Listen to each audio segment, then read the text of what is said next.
Me. I'll chance a little more. You. I think we're all right. Yep. Yeah. The subtle background noise of the AC unit running. Yeah, well. That I can filter out. Okay. Mostly. If the Robin comes back, that's a different story. No, but it'll give it a more authentic feel, I feel like. Yeah. We won't, or the listener can then actually hear that we're outside as opposed to just assuming that we're Yes. Yeah. taking our word for it. This is the second year in a row where we've had robins build a nest right there. And conventional wisdom states that if you leave the nest, they won't come back. Oh, okay. Conventional wisdom. Yes. Apparently the other robin so the first robins laid their eggs, had the babies, had the babies, fledged them, they flew off, and they're off and gone. Yep. Apparently the second robin did not get the memo that he's not supposed to, or she's not supposed to build a nest where there's already a nest. Yeah. So they've actually just added a nest on top of the nest. Oh, it's a two-tiered nest. And I don't know if there's eggs in there or what, but... Well, I'd just be happy that they're not terribly territorial if we're out here. We'll get dive bombed or... Probably not at this stage. If there are more eggs in there, then no. There have been times where, we've been outside and Mama Robin has, taken a dive at one of us. Oh, yeah. But... That used to be commonplace at my parents' house. They had robins nesting in the trees just right close to the house. Oh, yeah. I mean, it's a big yard, right? But, of course, they pick the trees that are closest to the house so that, the choicest of trees. the minute you walk out the door, it's like you get dive bombed by a robin. Yep. Yeah. So, anyway. So, at least though I don't know, do you want to do our launch in? Oh. Right. Given the fact that we haven't done that yet. Yeah. And then we'll start talking about this. There you go.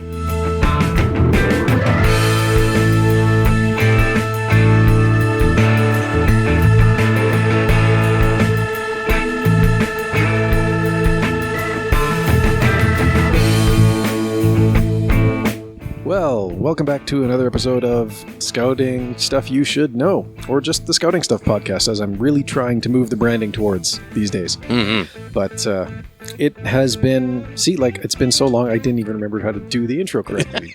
Oh my gosh. Fail.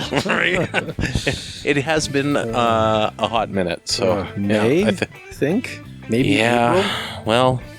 it was pre me being diagnosed with vertigo. Yeah, we met, we never recorded. Yeah. We met and we chatted, and that was just after you got diagnosed. Yeah.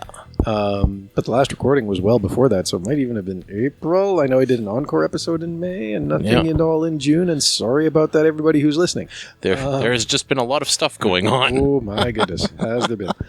So anyways, as you can tell, Scouter Colin is over there. Hello. Scouter Ken. We are sitting on my back porch. It's a beautiful July evening. Enjoying the weather. Yeah. Now that like I said earlier, it is quite a lovely night. Mm-hmm. I'm glad for this deck. Mm-hmm. It's a lovely night. It is. It's worked out quite nicely. Yeah. Yeah, so it should be all right. I mean, kind of unbearably hot during the day, but with the house shading everything and kind of the cooler evening, it is quite nice back here. Yeah. We'll have to see how the mosquitoes play out, though. Yeah, I've seen one, swatted one. I mean, we've had worse. Yes.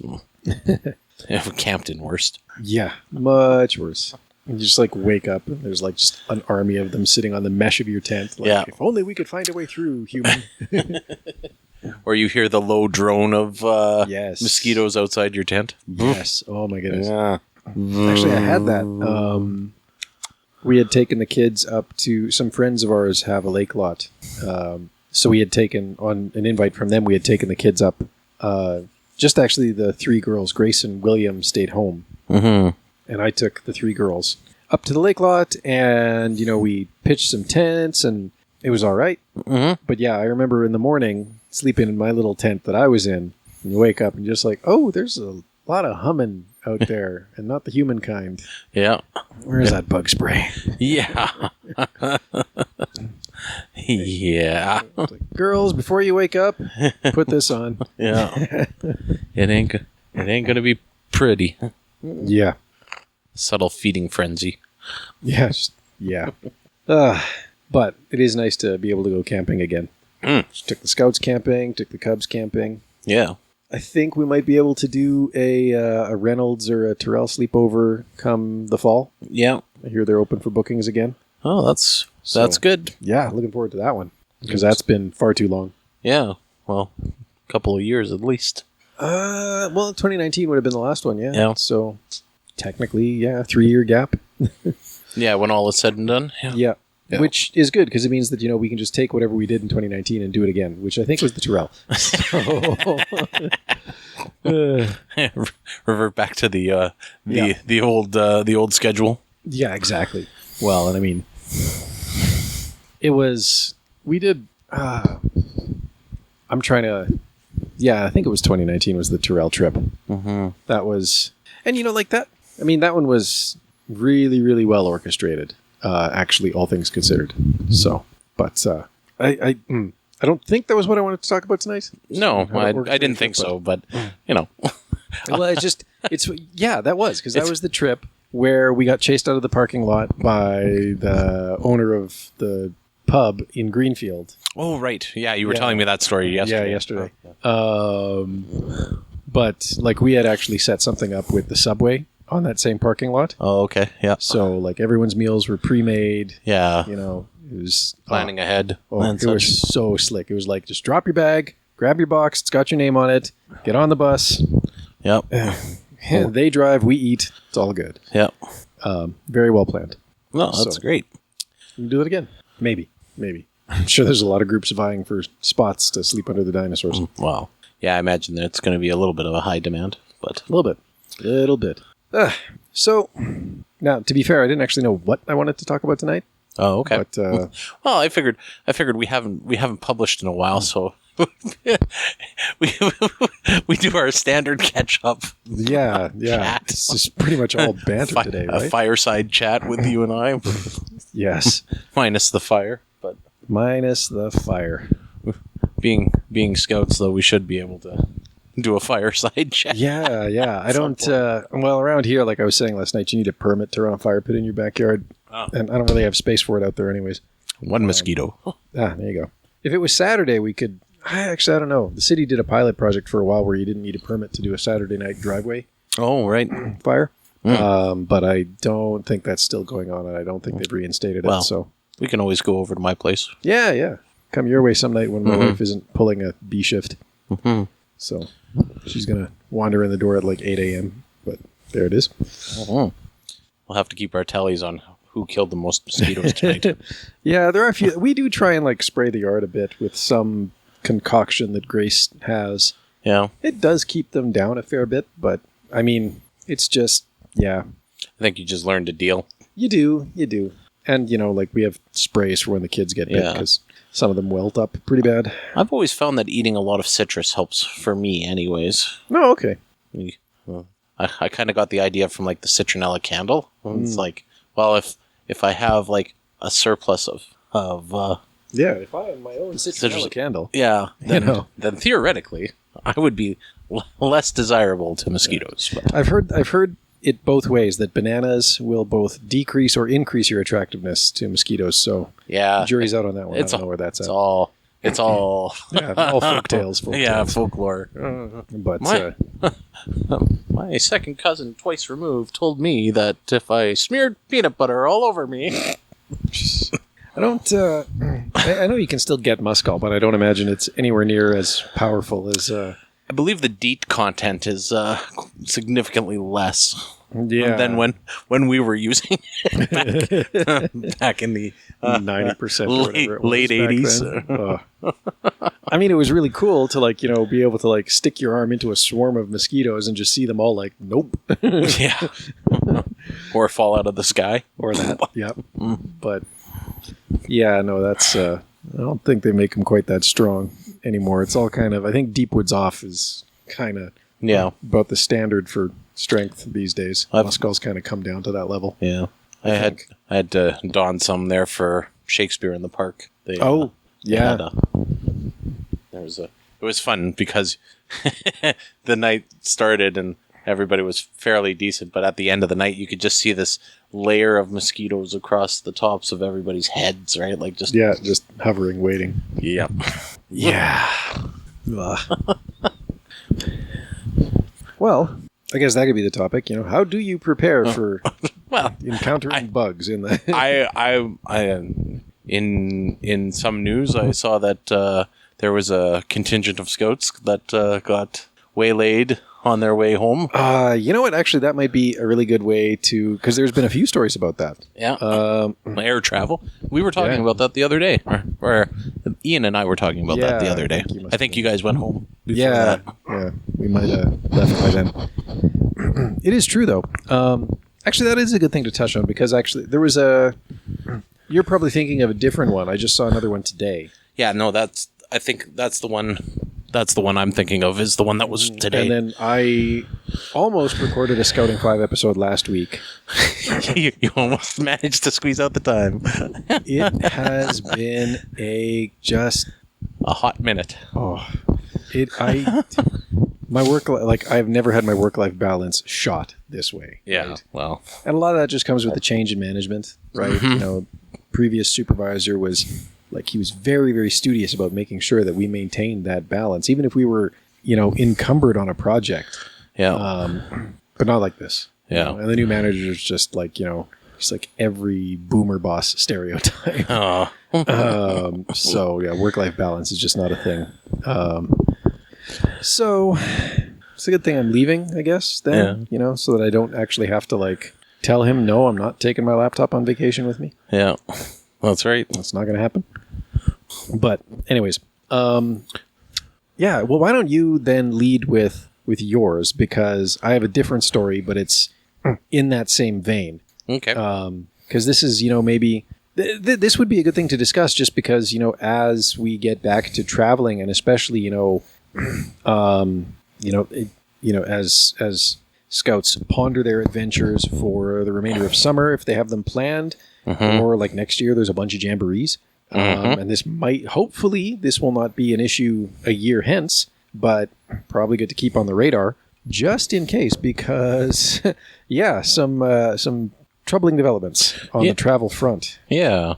So I get to lead off tonight. Yeah, because you've got the big story. Which is very uncharacteristic of us. Usually you do the talking and I provide the color commentary. There you go. You got the story.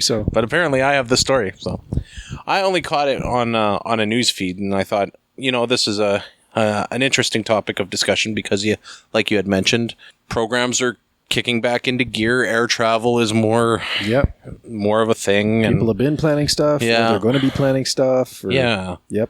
So, I'm not 100% sure on the accuracy of. It comes from the CTV News is where I'd seen it published, and it was apparently a group that was heading back from Switzerland had got waylaid in Zurich, and that was because there were challenges with the Arrive Can app. And for those that don't know, when traveling into Canada, whether you be a citizen of Canada or coming to visit or whatever, you still need to download this app, and it essentially allows you to upload your COVID information and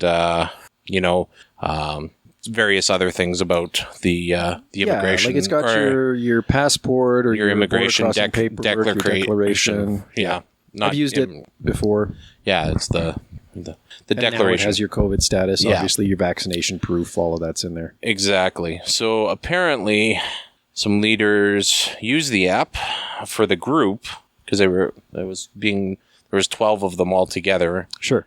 And 12. Sorry, I read that wrong. Sorry. They're saying that the ages were 12 to 14. Sorry, my bad. Well, that would follow for scouts. Yeah. I'm like, well. So there was a group of 21 people. Whew. including the adults. Sizable contingent. And 15, including 2 adults, were not on the second leg of the flight due to lengthy security lines. And the information on the Arrive Can app. So essentially, when they arrived at the airport, they discovered only the information for the 2 adults was logged. They also couldn't get Wi-Fi at the airport because they didn't have a local phone, which is weird because I would not have guessed that would have been a problem in Zurich. But so they were transitioning from Switzerland by way of Zurich to Toronto. And they got to Zurich, and then they had to show all their stuff before they could get on the plane. And apparently some of their stuff was not good enough. So they got waylaid there. There's a bunch of back and forth about Air Canada says this and the usual finger pointing. Yeah, the usual fodder. But everybody, the Canadian embassy got involved, and everybody's in good spirits. So, are they still in Zurich?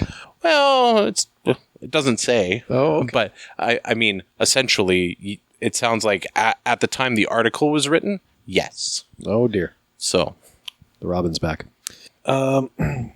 Yeah. So, I mean, that is a little bit different than the news story that I saw and almost reported on. Okay. But, like I haven't been outside of the country since 2020. Me neither. Well, yeah, we've February talked. We exchanged our pre-COVID stories. Exactly, the last time across the border. Yeah. And shoot, I gotta re-up my passport. It's expired. But I don't have any imminent travel, so I think that means that I don't have to go to the passport office downtown. I think I can go just to like the Service Canada Center over here. Yeah. Hopefully it's less bad. Or mail it or whatever. Or that. Hopefully I won't need it for 6 months. Anyways, not important. But so like my uncle lives just a little ways north of here. Recently-ish did a trip to Mexico. Mm-hmm. And he asked me over to help get his Arrive Can app completely set up. Right.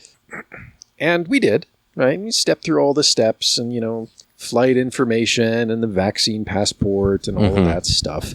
Mm-hmm.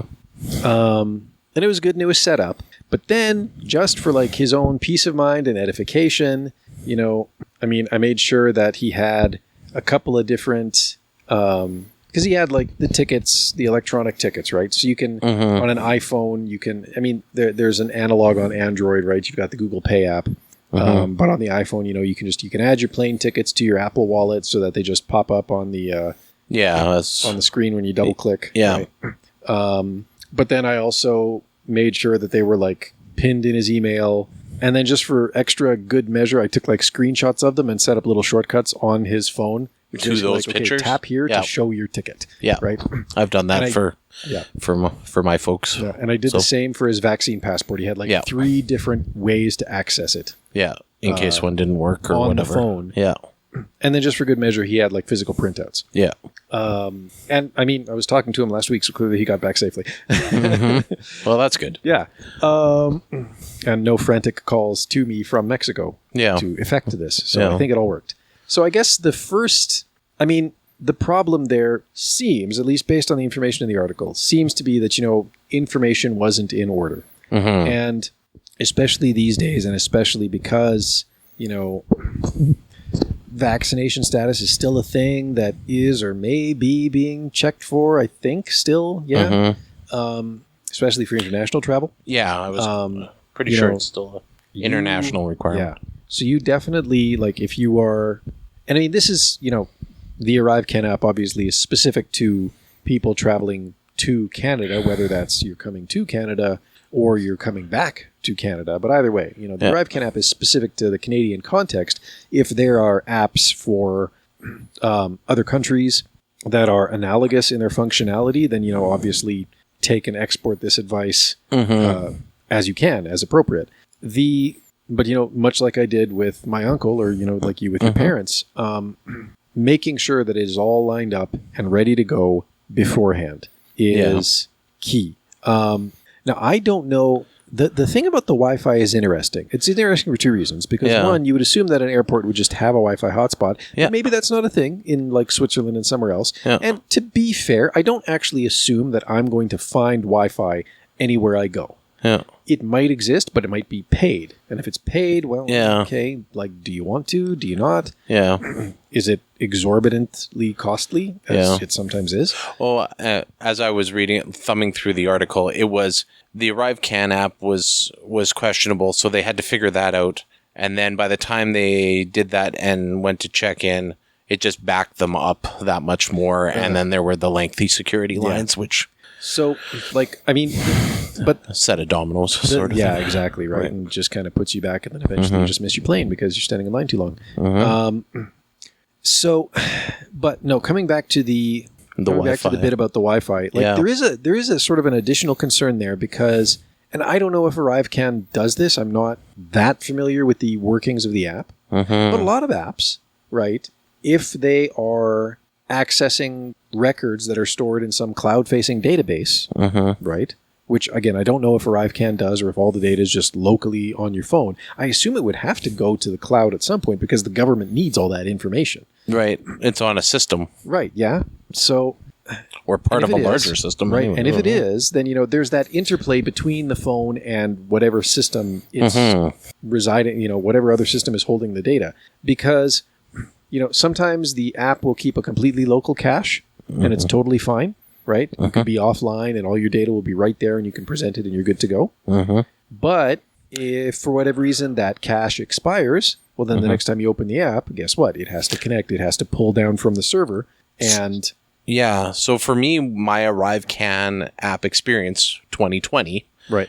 Before the vaccine passport side of things was, it actually, you punched in all your information, declaration stuff, and then you walked up and you scanned it.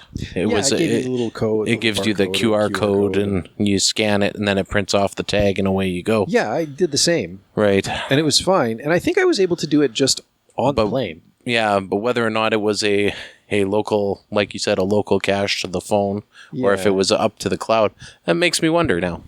I mean, and again, like if the app was designed smartly, right? Like the app is designed. Okay, I realize. Okay, hold up. There's you're expecting a government pause for laughter. A government run program to be soundly thought out before they implement it. Yeah, I mean, if it was smartly designed, it should be something that takes into account the fact that your average person on the airplane is probably not shelling out for WestJet Connect or Go Air or whatever. Yeah. They're not. So they're not going to be online. No. So it should at least be able to take and process all of the information from the traveler, right? Which normally would have been, in a previous lifetime, it would have been those little paper declarations forms. Right. Which you could fill out entirely on the plane. So it would make sense if you could fill out the app entirely on the plane, and it would be good. Right? Again, with the vaccination information, I don't know. But, I mean, it's just... And again, like, I'm not entirely sure if that's a problem with the app, but it's something to be cognizant of, right? Because the last thing you want to be is caught in a situation where suddenly your phone needs the Wi-Fi for 10 minutes to resync its information, and it doesn't have it. So whether that means that, you at the hotel the night before, you just hop on the Wi-Fi and make sure everything is tickety-boo, or whatever, right? But, obviously it seems like there was a bunch of like missing information, which should not have been missing. And that set them back. And then, all of a sudden you end up in these interminable terminal lines and your plane leaves without you. Well, the one thing that I've always done is, I mean, mostly because I've been bitten too much by technology not working. Yeah, paper backups. Yeah, you just carry I mean, if it's buried in your bag or your carry-on bag or whatever, that's fine. It's on the off chance that you actually need to dig it out, that you have it. You have it close to you, right? Yeah. I mean, well, and a new traveler wouldn't necessarily form these habits, right? Right. When you've done enough of it. Yeah. when you've done enough of it, you do kind of get into, and I mean, like, I don't know the experience of the kids or the traveler, like all the travelers involved, the adults. Exactly. Yeah. Like, has there been international travel? Because, like, you know, et cetera. I mean, my routine is the same now every time. Like, literally, as I'm walking up to the airport, anything that is not in my jacket goes in my jacket, right? Like, my pants pockets gets completely emptied. Right. Everything just gets stuck. Because the jacket, you don't have to empty out, right? Right. You just throw it in a bin and away. Everything in my jacket pockets, right? And even, like, you know, I have a paper backup of my ticket. It's usually tucked into like a breast pocket or something, right? Like, there's the pocket that's the paper pocket. Yep. Or, you know, sometimes it'll be on like the outermost pocket of the backpack, right? Yep. But, you know, it's like, okay, just in case anything goes wrong, I got paper backups of my tickets. Yep. I've got, you know, all my other sundry information that I might need. Yep. It's quickly accessible, backpack or pocket. Yep. Everything that doesn't need to be in my pants, into my jacket. So that, when I hit the security line, you know, it's really quick. Yeah. It's just, I don't have to empty anything out. Funny story about like traveling again. Because I've done a couple of like domestic flights. Within the last year, and I've noticed that my cadence is off for like travel. Like, you travel a bunch, like you and I have. Yeah. You develop a rhythm and a cadence to like your habits. Yeah. You walk up, boop. Don't, you know, as you're arriving at the airport, you're pulling up certain things, or you have things already, you know. Yeah, you got your ticket on your phone. Yeah, set up, ready to go. So it's just, you know, it's really quick. I noticed that when I did that the last time, I was just like fumbling for things. I'm like, okay, where's my confirmation of? Oh, where's my ticket? Oh man, I checked in online. I'm pretty sure I did. Oh man, so I can see how it can happen. It is. But I mean, if you're not a seasoned traveler, then it can really catch you by surprise because or not catch you by surprise, but like, you know, you don't have that same process internalized, right? And so you know, well, problem solving that particular situation may take you longer to problem solve than exactly because it's a new thing, right? Yeah, and you know, I mean, and unfortunately too, you know, I think we do have this, you know, and especially for the younger generation, right? We do have this over reliance on technology. Back in our day, we didn't have technology. Well, and I think that's, you know, that's one of the reasons that, you know, birth of the internet. That's one of the reasons that, well, there's two different thoughts I have for it. That's one of the reasons that I'm glad we still, you know, make our scouts go device free for things, right? Yeah. Even something as simple as, you know, doing those orienteering things, right? You can't use Google Maps. No. But then also, you know, like, actually really don't feel bad that, you know, like my daughter only has like text and phone on her phone. She doesn't have a data plan. I mean, she'll hop onto my hotspot because, like, when you're set up as an Apple family, your family members get automatic access to your phone as a hotspot. Okay. Which I should really figure out if I can turn off, but then at the same time, I don't really care. It's unlimited, so it's not a big deal. But, you know, like but that forces her to look at her device in a bit of a different light because, you know, it's one thing when she's at home, she has Wi-Fi. It's one thing when she's near me, right? When she's within range of my phone's hotspot, that's different. She's online. When she's at school, there's a Wi-Fi hotspot there. So she can be on that. But if she and her friends are just out and about, you know, wandering downtown, St. Albert is only a couple blocks away. They go to the candy store there. It's apparently the hangout spot. Yep. Or up the hill to like a convenience store. Either way, you know, like when she's away from these connection points, right? You know, her device is a lot less capable. And so if there's things on it that she needs that require a connection, at least to cache the information, you know, she knows, oh, okay, I have to do this ahead of time, right? I have to be a little bit forward thinking. Yeah. Right? Yeah. And I think, you know, I mean, as annoyed as she gets sometimes that, you know, she can't, you know, hop on Google Maps or whatever when she's just casually wandering with her buddies. You know, like it's a good thought process still for her to have because yeah, there are times when, you know what? Like last week, anybody who was on Rogers. Yep. Literally, Thanks, an Rogers. entire telecommunications provider went down. And when you only have 3 in the country, it's a big thing. It was a big thing, right? And I mean, all of a sudden, you know, people were like, "Oh, cash only? What's that all about?" Yeah, oh, I don't carry cash. Yeah. Well, go figure it out. Yep. But like, you know, There are these places called banks. But like, you might have heard of them. but like, my work phone was my work phone was dead to me, yeah? right? Like we switched to Rogers a couple of years back. Bell. Bell. Yeah. Oh, personal phone is Bell. Personal phone is Bell. No, the work phone's Bell. Work is Bell. Oh, okay, good. So they know which network is. Yeah. Oh, Although Bell has had its share of problems. It has. I can't rag on Rogers too hard. And the kind of mistake they made, like many others have made. BGP is not something you mess with lightly. But, you know, like anybody who was using a Rogers phone, like they had a really rough week last week. Yep. Right? And if you needed that connectivity, well, guess what? Suddenly it was not there. You had to find a Wi-Fi hotspot. Good luck with that. Yep. So it does, you know, for as old and curmudgeonly and get off my lawn as we sound saying it, like technology is wonderful, but it is not infallible. Yep. And it definitely, you know, especially, you know, before undertaking a scouting adventure, being mindful of the fact that technology can fail you is an important part of being prepared, and having those, you know, backups, whether that's, you know, oh, okay, maybe I'm not going to be able to access my electronic ticket. Well, you know what? A paper copy ain't the worst thing.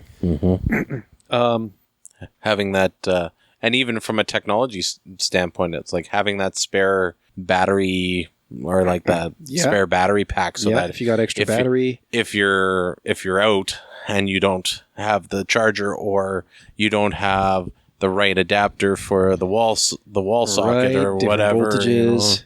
A bunch of that kind of stuff. And that happened with this thing in Ireland. You didn't have the right wall adapter for this adapter is 110 strict. Ooh. So when I plugged it in Ireland, it didn't work. It hummed a little, did it? No, it just didn't work at all. Oh, okay.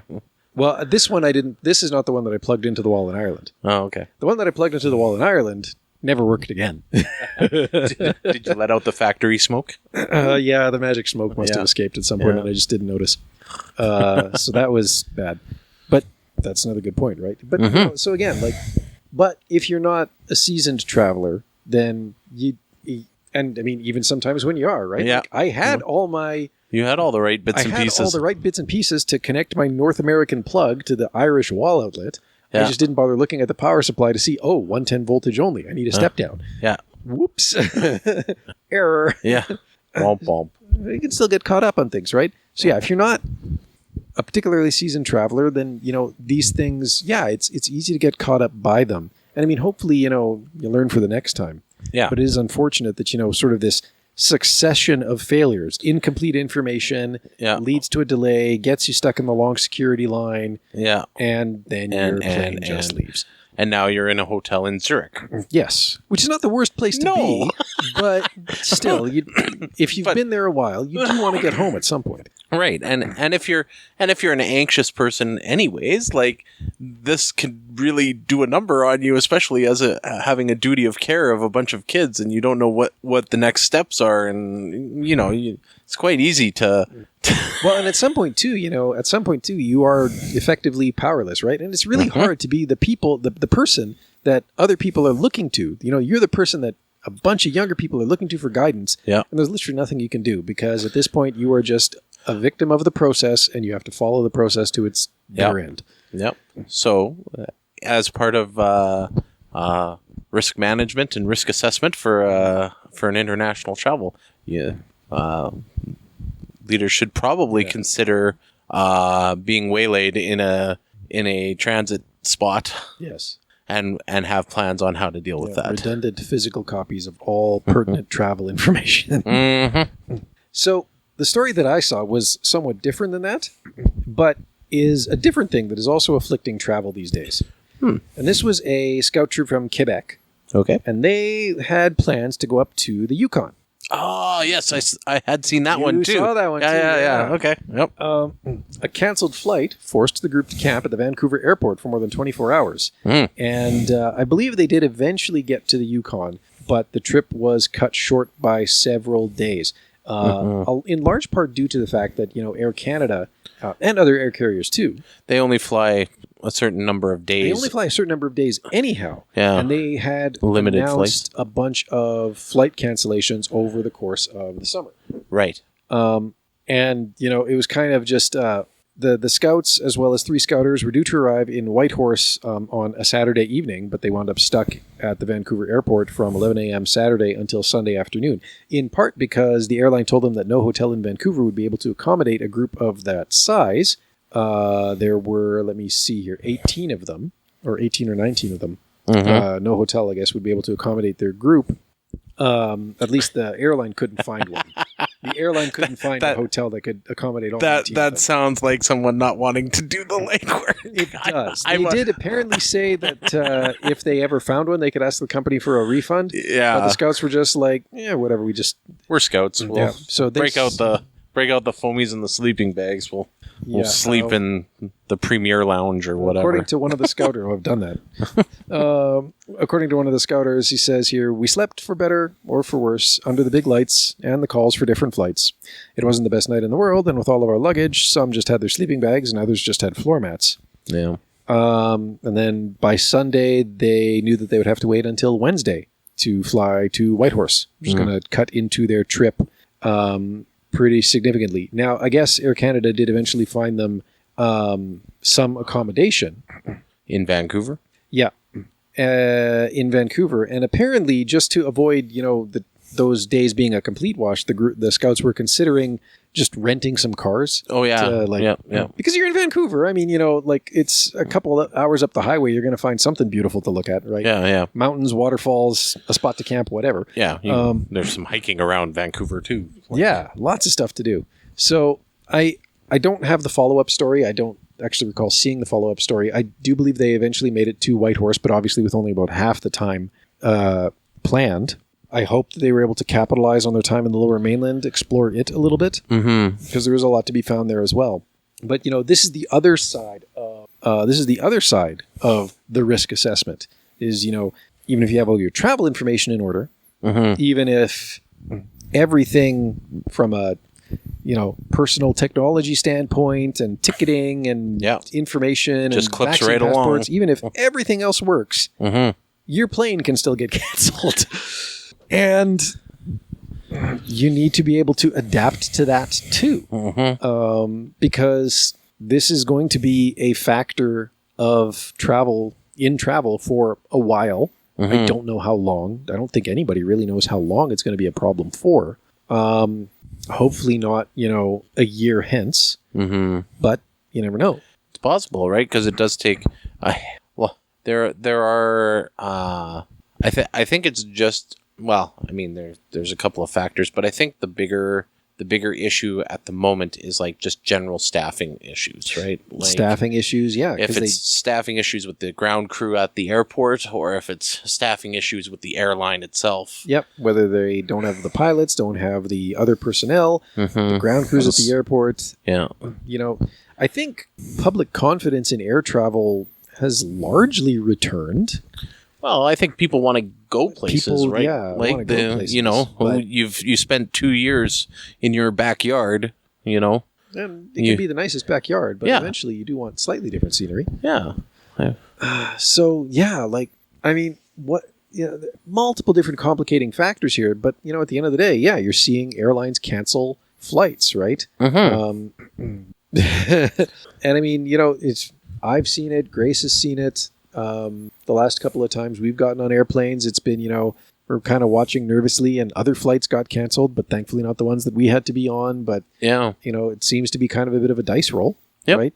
And, well, I mean, flights could have gotten canceled pre-pandemic anyways, right? Yeah, and flight delays are nothing, dealing with a flight delay or a flight cancellation, that's not uncommon. New problem. It wasn't as common. Yeah. Right? Yeah. I mean, going back to Ireland, I arrived in Ireland 2 days before the rest of my luggage did. That was its own thing. Mm-hmm.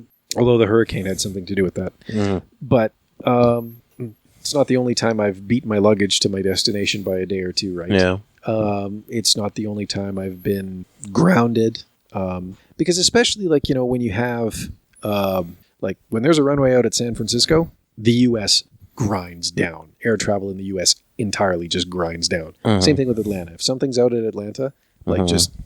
So I've been in those situations. I've been snowed in Toronto, had to sleep overnight in an executive lounge. I don't really recommend it, but it is what it is. It's better than the floor. It is. By the ticketing, the ticket window. A couch is a slight step up from, but it's hard no matter what you do. Yeah. Agreed. So it does help to just, be able to roll with it. Mm-hmm. But, like it talks about in the article there, like there's a significant problem because most of their baggage, including sleeping bags and whatnot, are checked. So you don't have access to it when you need it in the moment. So you kind of just got to make do with what you have. And whether that, at least the airport terminal is not, freezing. So, you can just keep warm with at most a jacket. Mm-hmm. But it's, you kind of do need to be able to adapt to that circumstance as well. Mm-hmm. And that's more of a, just being able to think on the fly and just assess on the fly. It's okay, like where are we? What are our options? Because you know what I mean? Yeah, maybe it means that, you didn't get on this plane, but the next one's leaving in 8 hours and you can get on that one and it'll be fine. Mm-hmm. You're out a little bit of time, but it's not bad. Yeah. Or maybe you'll be delayed for 3 days because that's literally, when the next plane is leaving to your destination because your destination's a little more remote. Yep. And if suddenly you have 3 days to kill, well, what do you do, right? Yep. So, well, from a North American standpoint, I've ended up doing the milk run across the continent because my direct flight got, my connecting direct flight, I missed because of inclement weather flying into Denver. So I ended up having to fly all the way south to go north again. Well, I think I've talked about the great drive from Craig. Yep. Right. Yep. So, I've done that too. I've driven from where was it in West Virginia? Shoot. But I drove to Columbus, Ohio to catch a flight. Jeez, that's not... I deadheaded a vehicle from West Virginia to Columbus. Oh, geez, yeah. I'm like... And if you've left yourself enough time in the schedule to do that, great. Well, all power to you. The flight got canceled, so the next... I'm like, the flights out of West Virginia, out of that particular airport, were they were very non-existent at the time. So it was like, well, where can I fly to? And the best option was, well, we can get you on if you can get to Columbus tomorrow by 2 p.m., we can get you on a flight that connects in wherever, and we'll get you home. You're on. I'm like, all right, just make sure I can deadhead the car to Columbus. Yeah. I'll do it. Yeah, that's, yep. And it really helps in all of these situations, just, sort of remember that scouting principle, being prepared. Being prepared for what? Well, any old thing. Yeah. Is because especially with air travel and especially these days, that is the long and short of it is just, yes, have your information all lined up and have redundancies in your information. Make sure that if your phone dies spontaneously, that wasn't your only ticket. Well, make sure that you have another copy somewhere. Make sure you get the trip cancellation insurance or whatever, right? Like there's that kind of stuff. Yeah, there's an extra cost to that, but that's not a bad suggestion either.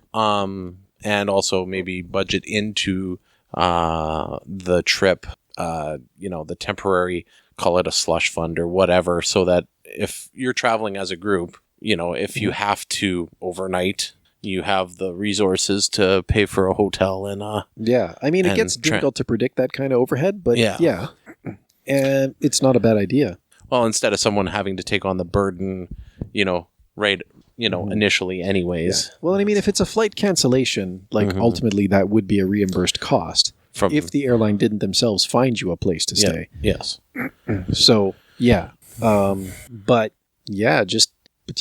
making sure that you have those redundancies built in to all the information, maybe the insurance as well, just in case something goes really, really haywire with the travel arrangements.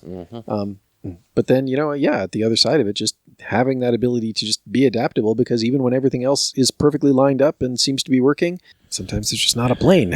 Oh. Or sometimes, there's supposed to be a plane, but, there's no ground or no crew. Yeah. The situation I had flying to, at a project in Kentucky 1 week, and then I had a project in Oregon the next week. So over the weekend, I flew from Kentucky to Atlanta. I was supposed to go from Atlanta to San Francisco, but there was a runway out in San Francisco. So what was supposed to be a 1 hour layover turned into a 1 day layover. Spent my entire Saturday in the Atlanta airport, basically. Fun. Yeah, and then got finally to San Francisco like late on Sunday. And then from there flew up to College Town in the southern part of Oregon. Got there like after midnight, grabbed a rental car from the desk, and then drove to Newport, Oregon from there.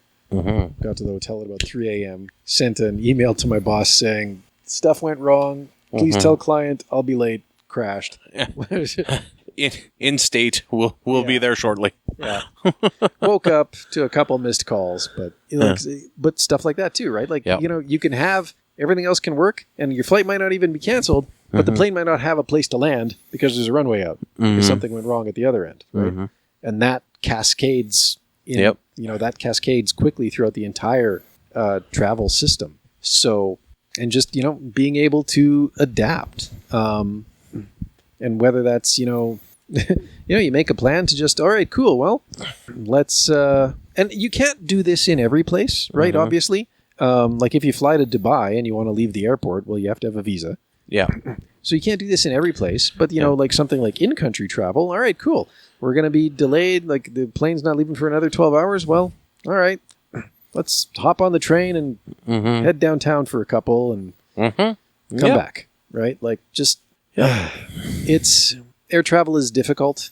It can be very difficult, and it requires a lot of coordination for a large group.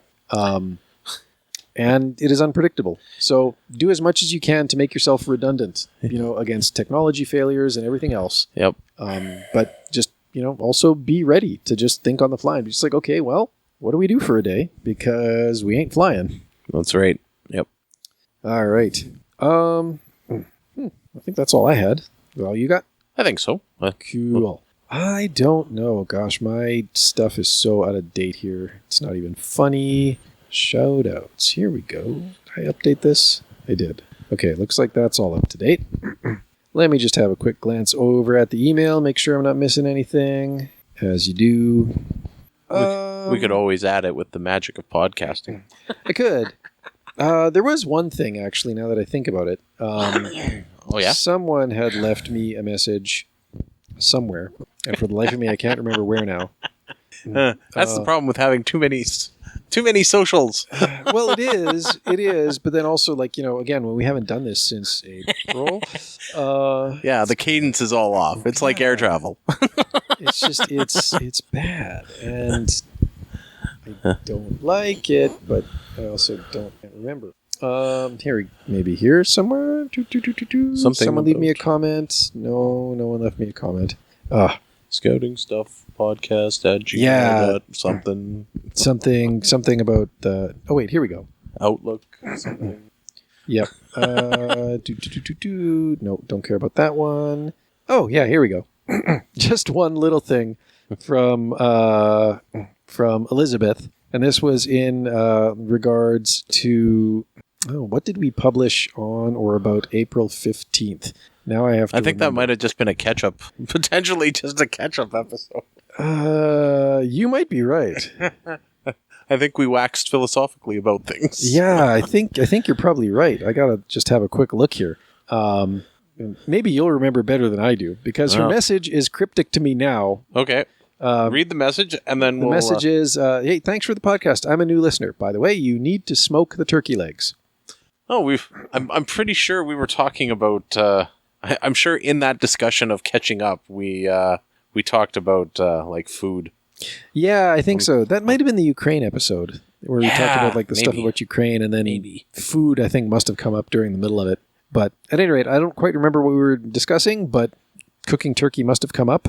And you know what? Actually, I do have a smoker here just on the deck that I have been meaning to try all summer. So, well, there you go. There we go. Maybe I'll have to pick up some turkey legs and some apple wood or something. Whatever Ian was using last night smelled delicious. Yeah. Well, he did the portobello mushrooms. Yes. With cream cheese and bacon bits stuffing. Oh, that would be so tasty. So tasty. Seemed like a grand idea. All right. So that was the one thing I had. All right. And I mean, of course, obviously, unless you have something. Not off the top of my head. Well, then, of course, as always, a big thank you to the folks at Scouting Radio for rebroadcasting our episodes to their worldwide audience. If you're listening to us on Scouting Radio or right now, we'd like to know. Reach out, get in touch. We'd love to hear from you. Let's see how good your memory is. Oh, yeah? Yeah. How do they get a hold of us? Oh, yeah. So. Good luck. Yeah, well, okay. So, of course, email scoutingstuffpodcast@gmail.com or outlook.com. Not picky. You can also hit the contact form on the website. That is an option. Or if you want, you can leave a voice message also on the website. Just go to scoutingstuffpodcast.com and look down and to your right for the little microphone icon. Good stuff. What else? Twitter, we're SSYSK Podcast. Facebook and Instagram, we are Scouting Stuff Podcast. Discord server is still up, although we don't really use it much anymore. But it might link in the show notes. It might get resurrected if we get as to traveling needed. Again. Yeah, as needed. And I think those are the main ones. Did I miss anything here? Oh yeah, reviews. Leave us a review. Yes. Smash that like button. Smash that like button or subscribe. Something, however they say it, yeah. You can leave a review directly on the Scouting Stuff website, or you can find links to other places to leave reviews there as well. Yes. So, review us. Are your options. Tell us we're good. Well, that helps people find us. It does. We're funny at least. Yes. Alrighty. Well, then I think we will call it and let the mosquitoes have the deck back. Yes. And the robin. I've been swatting over here, so. Yeah, I think your kill count's higher than mine. Yeah. That's all right. I've kind of lost count. I'm not going to lie. It's all good. Well, thank you for popping by. And thank you out there for listening. And until next time, be prepared.